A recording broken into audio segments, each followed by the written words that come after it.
अरे मोदी जी, ये क्या हुआ? आप वोट चोर गद्दी छोड़ के नारे से इतना डर गए हैं कि अपने संसदीय क्षेत्र, जी हां, अपने संसदीय क्षेत्र बनारस पहुंचने से पहले ही आपने विपक्ष के तमाम नेताओं को हाउस अरेस्ट कर दिया।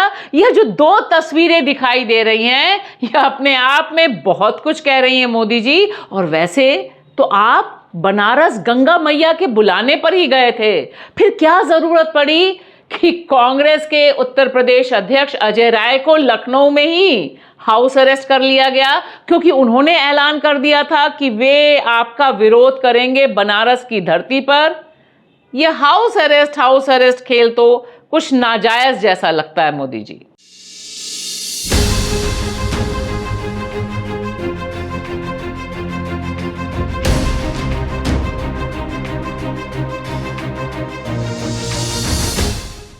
नमस्कार दोस्तों, मैं आपकी दोस्त भाषा। आप देख रहे हैं बेबाक भाषा पे दो टूक कार्यक्रम।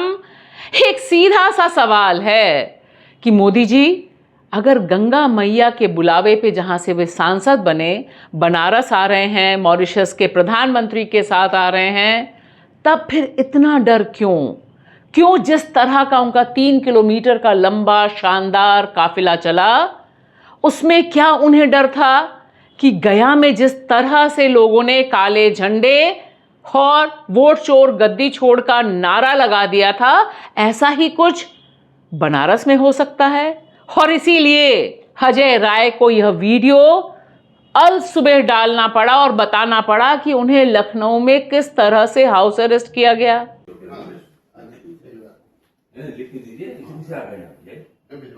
यहाँ ऐसे पहले कैसे हम तो मना कर रहे थे, हम भी ऐसे जाने का समय नहीं है ना, हम तो यही है। सरकार की तानाशाही है, सरकार प्रताड़ित कर रही है कांग्रेस के लोगों को, और हमारा जो कार्य है, हमारी जो सोच है कि हम सब लोग ये आज हमारे जो कार्यकर्ताओं को पूरे चारों तरफ प्रताड़ित किया जा रहा है। बनारस मोदी जी आए हैं, मोदी जी वोट चोरी कर सांसद बने हैं, वोट चोरी करके देश के प्रधानमंत्री बने हैं। पूरे देश के अंदर गांव-गांव में चर्चा है, गली गलियारे में चर्चा है कि वोट चोर गद्दी छोड़, और अब ये चर्चा बनारस में हो गई है कि वोट चोर काशी छोड़। और देखिए मोदी जी, आपकी पुलिस और योगी जी की पुलिस इस तरह से परेशान हो गई है वोट चोर गद्दी छोड़ के नारे या विरोध प्रदर्शनों से कि उसने बीजेपी के ही कार्यकर्ता, जी हां, चंदौली में बीजेपी के ही कार्यकर्ता को हाउस अरेस्ट कर दिया, क्योंकि उनका नाम कांग्रेस के नेता से मिलता जुलता था। तो खबर तो तब बनी जब भारतीय जनता पार्टी के चंदौली के जो कार्यकर्ता ओम प्रकाश सिंह, उन्हें हाउस अरेस्ट कर दिया गया, और वह बताते रहे, कोशिश करते रहे बीजेपी और बीजेपी की पुलिस को, यानी योगी जी की पुलिस को, कि वह तो कर्मठ कार्यकर्ता हैं बीजेपी के। लेकिन पुलिस ने सुना नहीं, उन्हें भी हाउस अरेस्ट कर दिया। सवाल यहां बहुत इंपॉर्टेंट है, जिसे अजय राय कह रहे हैं, कांग्रेस के नेता कह रहे हैं। उन्होंने कहा कि बड़ा तानाशाही भरा रवैया है, और 300 से अधिक कार्यकर्ता कांग्रेस और समाजवादी पार्टी के हाउस अरेस्ट कर दिए गए हैं। सवाल यहां बहुत साफ है कि क्या विरोध से मोदी जी घबरा गए हैं, या यह नेपाल में जो जेनजी रिवॉल्यूशन हुआ है उससे भी डर लग गया है कि कहीं ऐसा ना हो कि बड़े पैमाने पर उनका विरोध उनके ही संसदीय क्षेत्र में हो जाए।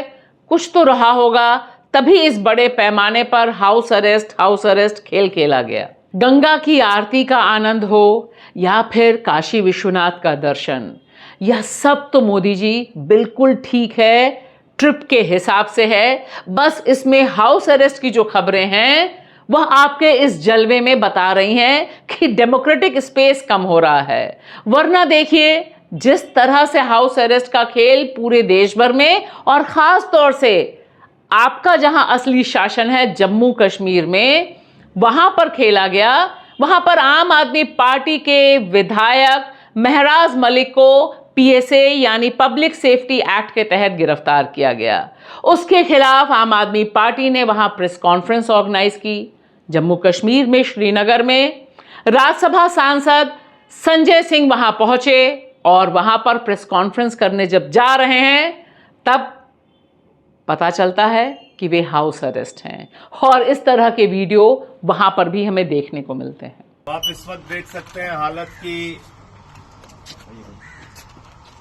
हम लोग यहाँ श्रीनगर में हैं मौजूद, और लोकतंत्र के अंदर हक के लिए आवाज उठाना ये हमारा संवैधानिक अधिकार है, लोकतांत्रिक अधिकार है।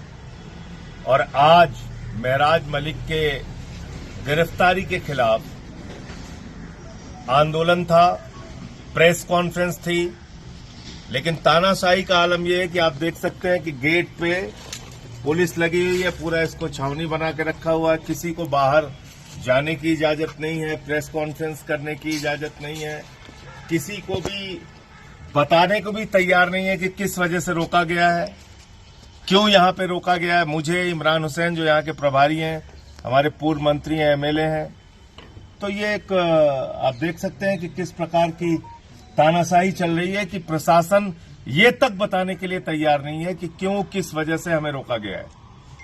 श्रीनगर में जब संजय सिंह को प्रेस कॉन्फ्रेंस नहीं करने दी, इसका विरोध वहां के चुने हुए मुख्यमंत्री उमर अब्दुल्ला, जिनके पास कोई अधिकार नहीं है क्योंकि सुपर सीएम तो वहां पर साहब लेफ्टिनेंट गवर्नर हैं, मनोज सिन्हा हैं, उन्होंने जो विरोध किया वह भी सुनना जरूरी है। 13 जुलाई को हमने क्लेम नहीं किया था कि हमें बंद किया गया था, हमें बंद रखा गया था।